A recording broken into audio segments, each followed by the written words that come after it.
आपने कभी सोचा है कि एक न्यूबॉर्न का ब्रेन क्या सोचता होगा? ये एक्चुअली में क्या थिंक करते होंगे? ये वर्ल्ड को किस तरह से परसीव करते होंगे? हाय, आई एम कृतिका। आज हम डीप डाउन करेंगे न्यूरोसाइंस और साइकोलॉजी की दुनिया में, जहाँ पर हमें पता चलेगा कि एक्चुअली में बेबीज क्या सोचते हैं।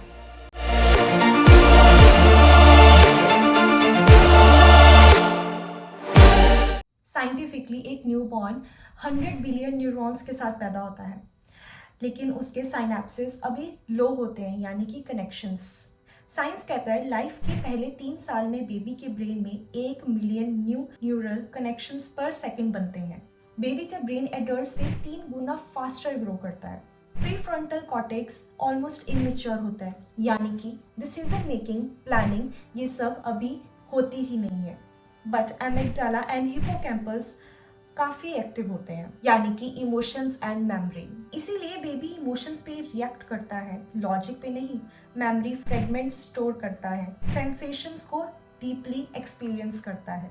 अगर एक बेबी एडल्ट की तरह सोचे तो वो क्या कहे? मैं चीज़ों को फील करता हूँ, मैं एडल्ट की तरह लॉजिक और वर्ड्स को नहीं समझ सकता।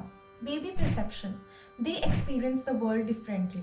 न्यूबॉर्न की आईसाइट ब्लरी होती है, वो सिर्फ 8 से लेकर 12 इंचेस दूर तक ही क्लियरली देख पाते हैं। एग्जैक्टली उतनी जितनी वो अपनी मदर को ब्रेस्ट फीडिंग के टाइम देख सकते हैं। अगर वो एडल्ट की तरह सोचते तो कहते कि मुझे सारी दुनिया ब्लरी नजर आती है, लेकिन मॉम का फेस क्लिस्टर क्लियर नजर आता है। न्यूरोसाइंटिस्ट पेनीफील्ड और जैस्पर की रिसर्च के हिसाब से बेबी वूम में ही 27th वीक से वॉइस को प्रोसेस करना स्टार्ट कर देता है।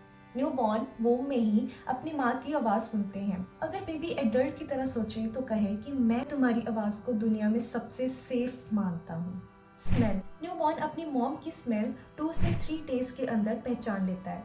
बेबीज के अंदर मिरर न्यूरॉन्स होते हैं जो कि उन्हें हेल्प करते हैं दूसरों के इमोशंस को जल्दी कॉपी करने के लिए। यानी कि बेबीज 2 मंथ्स में फेशियल एक्सप्रेशंस रीड कर लेता है, 6 मंथ्स में स्ट्रेंजर वर्सेस पेरेंट्स डिफरेंशिएट कर लेता है। By nature baby empathy feel करते हैं, यानी कि they can imagine how other person is feeling and understand their mood also. Baby tone of voice and body language को 80% तक फील करता है। अगर वो एडल्ट स्टाइल में सोच सके तो कहे कि मैं तुम्हारी स्माइल से सेफ फील करता हूँ और तुम्हारी स्ट्रेस से एंशियस हो जाता हूँ। That is why parents emotional stability equals to babies emotional foundation. Psychologist Edward John Mostyn Bowlby के according secure attachment equals to strong adult personality. Babies को सिर्फ safety, warmth, responsive care giving, consistency चाहिए, यानी कि उसे perfect mother नहीं बल्कि एक रिस्पॉन्सिव मदर चाहिए। सिक्योरली अटैच्ड बेबी फ्यूचर में बेटर रिलेशनशिप बनाता है, कॉन्फिडेंट होता है, लेस एंजाइटी शो करता है, इमोशन रेगुलेट करना सीखता है। साइंस के according a baby can not manipulate. Babies manipulation के कैपेबल ही नहीं होते, इसीलिए जब वो रोते हैं तो वो जानबूझ के नहीं रोते बल्कि वो अपनी नीड को एक्सप्रेस करते हैं। So there are different cry types: hunger cry, rhythmic; pain cry, sudden high pitch; over stimulation cry, over tired cry. Harvard and Stanford की रिसर्च के हिसाब से बेबीज की इमोशनल लैंग्वेज होती है touch. Touch literally grow the brain. When you touch your baby very gently, their brain starts releasing oxytocin chemicals.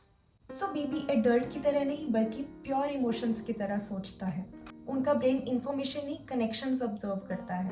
वो दुनिया को वर्ड्स में नहीं बल्कि टच, वाइब और टोन्स में समझते हैं। आज अगर हम उनके छोटे से माइंड को समझ लें तो हम पेरेंटिंग नहीं बल्कि एक डेवलपिंग सोल को बिल्ड कर रहे होते हैं। अगर ये वीडियो इन्फॉर्मेटिव लगा हो तो लाइक और शेयर करना मत भूलना। ऐसी नई वीडियोस के लिए हमें सब्सक्राइब कर लीजिए। मैं हूँ कृतिका, मिलती हूँ आपसे अगले वीडियो में। तब तक के लिए टेक केयर।